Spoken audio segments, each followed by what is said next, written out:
Coucou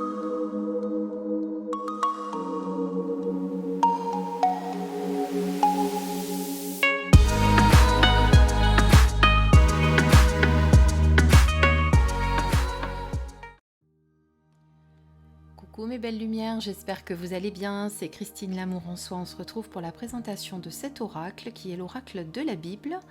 Alors il est en français également mais en anglais comme vous pouvez le voir. C'est un oracle que je vous ai montré lors de mon vlog, un des numéros, je ne sais plus lequel, où je venais de vous dire que je venais de le recevoir et que j'allais vous le présenter. Eh bien on y est, je vais vous le présenter plus en détail. Alors, je ne le connaissais pas du tout cet oracle, je l'ai vu sur une publication Facebook où une dame a dit qu'elle avait flashé sur les illustrations qui, vous allez voir, n'ont rien pourtant d'extraordinaire, mais elle a été vraiment appelée par cet oracle qu'elle trouvait assez atypique et il l'est effectivement.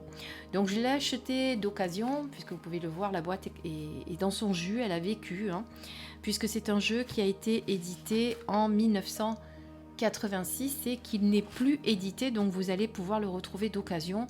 Il va se vendre assez cher, je trouve, mais je remercie la vendeuse. Je ne pense pas qu'elle passe sur ma chaîne, mais en tout cas je remercie la vendeuse parce qu'elle m'avait vraiment fait un prix très très abordable. Voilà, alors il arrive dans cette pochette, dans cette petite boîte cartonnée qui, malgré qu'elle date, vous voyez quand même, avouons-le, pas trop en mauvais état. Moi j'en ai qui sont plus anciens, qui sont moins anciens, dont la boîte est déjà fichue. Le voilà. Donc il est très particulier, hein, faut vraiment aimer. Mais je vais vous expliquer surtout comment il fonctionne parce qu'il a un mode de fonctionnement un petit peu particulier aussi. Donc il a un petit guidebook comme ceci, traduit en français et en anglais, qui a vécu aussi. Il y a des petites taches de jaunissement, mais c'est ça, c'est la vieillesse, hein, ça. C'est comme nous quand on vieillit, on a des petites taches qui viennent sur la peau. Ben, c'est un peu pareil. Voilà. Alors, juste pour la petite histoire, sachez une chose, c'est que personnellement, je ne fais la promotion d'aucune religion parce que je ne suis pas forcément, et c'est mon point de vue, pour les religions, dans le sens où, que ce soit dans nos textes sacrés, que ce soit nous, que ce soit la Bible ou les autres, il y a toujours des interprétations différentes qui peuvent être faites plus exactement. Et moi personnellement, j'ai mes croyances, mais elles ne sont pas forcément dirigées vers telle ou telle religion. Voilà, c'était juste pour vous dire que je ne fais aucune... ma chaîne n'est pas religieuse, voilà. Elle est spirituelle, mais elle n'a rien à voir avec la religion. Donc l'oracle de la Bible, oui, parce que ça fait partie d'un texte sacré. Ça fait partie alors, du grand tout, de Dieu, vous l'appelez comme vous voulez. Ça, par contre, j'y crois, moi, qu'il y a un Dieu. Mais voilà, c'était juste pour vous faire une petite parenthèse. Alors, voici comment il se présente. Alors, je vais pas le lire là parce que je vais rien voir, parce que c'est écrit très petit, même si j'ai les lunettes. Je vais vous montrer comme ça, vous voyez un petit peu les cartes qui sont juste devant vous. Et pendant ce temps, je vous fais la lecture. Alors, là, on vous parle effectivement... Qu'est-ce que la Bible? Juifs et chrétiens confessent que la Bible est parole de Dieu. À travers les âges, des hommes pénétrés de la croyance que la Bible était sainte ont méconnu la diversité de ses langages, récits historiques, etc. Donc après, il y a l'Ancien Testament, nanana. Que raconte la Bible? Elle raconte l'histoire qu'elle raconte... Bien que l'histoire qu'elle raconte soit une histoire passée, elle renvoie à une histoire intérieure, semblable à tous les hommes et qui est en quelque sorte le miroir dans lequel ils peuvent et pourront se retrouver. Voilà. Mais les Saintes Écritures, c'est vrai, comme je vous disais, sont toujours difficiles à déchiffrer, hein, parce qu'on peut faire des interprétations vraiment différentes. Alors, l'oracle de la Bible, c'est avant tout un livre de sagesse. Les 64 cartes qui se composent représentent les 64 premières notions fondamentales de la Bible et ont été sélectionnées après une étude approfondie du livre des concordances de la Bible de Jérusalem selon leur fréquence de citation. Chacune des 64 cartes est une carte de méditation permettant une meilleure approche et compréhension de la notion qui est représentée. Les formes et les couleurs ont été conçues par rapport à la structure hébraïque et numérique de chaque notion, mais aussi à la place qu'elles occupent dans l'arbre séphirotique, l'arbre de vie que vous connaissez de la Kabbale, et suivant le nombre et suivant le principe du nombre d'or.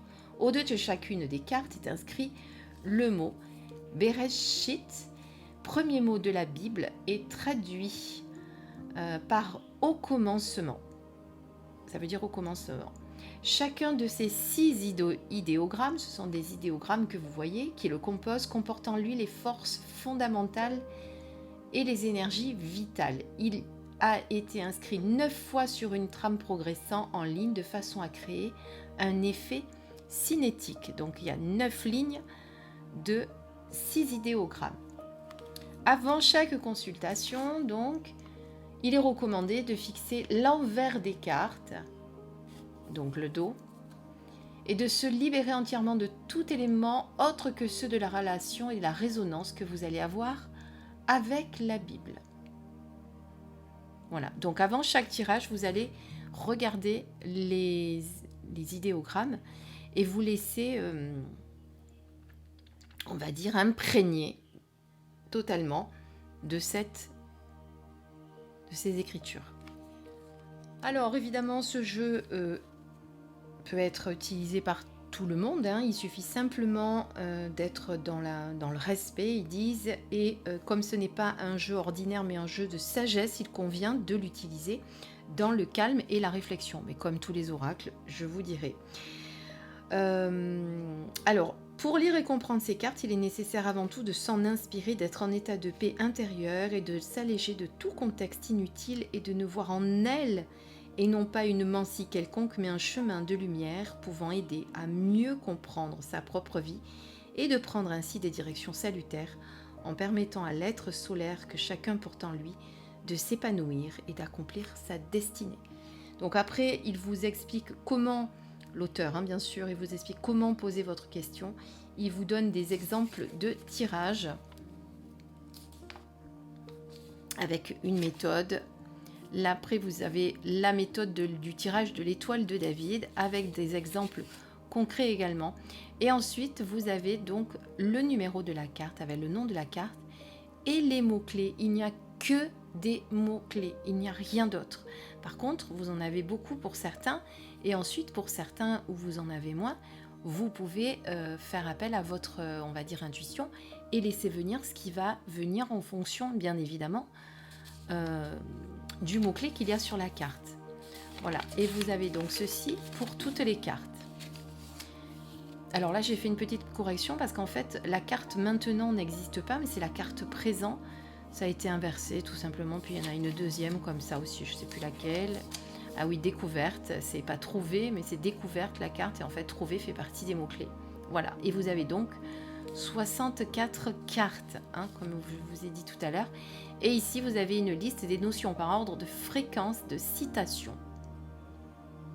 Voilà, et puis à l'envers, vous avez l'anglais, rien d'extraordinaire. Donc voici, donc les cartes évidemment, elles datent, hein, comme je vous l'ai dit, elles datent de 1986, donc forcément, elles ont une certaine vie, mais néanmoins, elles sont encore de très très bonne qualité. D'ailleurs, elles ont une bonne qualité, hein, vous voyez qu'elles reviennent très bien, donc forcément, elles ont été utilisées, mais quand on fait attention à ces biens, eh bien, ça reste quand même en très bon état.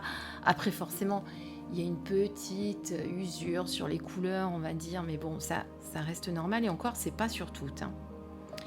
Donc voilà, alors elles sont pas dans l'ordre alphabétique puisque je me suis amusée un petit peu à le découvrir. Alors je vais pas forcément vous faire un tirage complet ce soir parce qu'il mérite quand même cet oracle qu'on s'en imprègne vraiment pour pouvoir faire un véritable tirage. Donc je le ferai pas maintenant, mais par contre ce que je vous invite, eh bien, c'est de regarder les illustrations et voir eh bien, si ça vous parle ou si ça ne vous parle pas, pourquoi pas.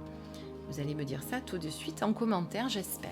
Allez, c'est parti. Là, on est sur la découverte. Alors, vous voyez que vous avez la traduction dessous en anglais si vous le souhaitez.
Voilà, donc vous voyez qu'il est très spécial. Alors, pour avoir regardé quelques vidéos sur YouTube, j'ai vu qu'en fait, il parlait par code, hein. Il y a un code vraiment qui s'établit avec lui.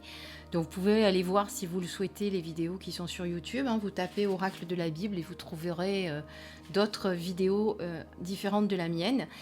En attendant, voilà, je vais vous montrer par exemple, on va juste tirer une carte.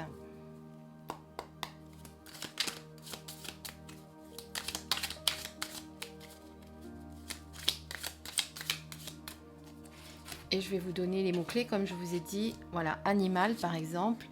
Et pour animal, eh bien en mots-clés, on va trouver bestiaux, bétail, bête, veau, troupeau, taureau. Voilà. Et il peut y en avoir plein d'autres que l'on peut également trouver. Et évidemment, vous imaginez bien qu'il y a un langage très particulier avec cet oracle, puisque là, on n'a que des mots-clés. Et effectivement, je me suis amusée à poser une question pour avoir une réponse très précise. La réponse, je l'ai eue, hein. C'est vraiment, je l'ai eue. Mais c'est vrai, comme je vous dis, qu'il parle vraiment par code et il faut vraiment comprendre son langage, on va dire. Mais une fois qu'on l'a compris, eh bien, je pense qu'on peut avoir de très très belles connexions avec cet oracle. Voilà. J'espère que cette présentation vous a plu. Je vous dis à très très vite pour une prochaine vidéo. Je vous embrasse et prenez soin de vous. Bisous bisous.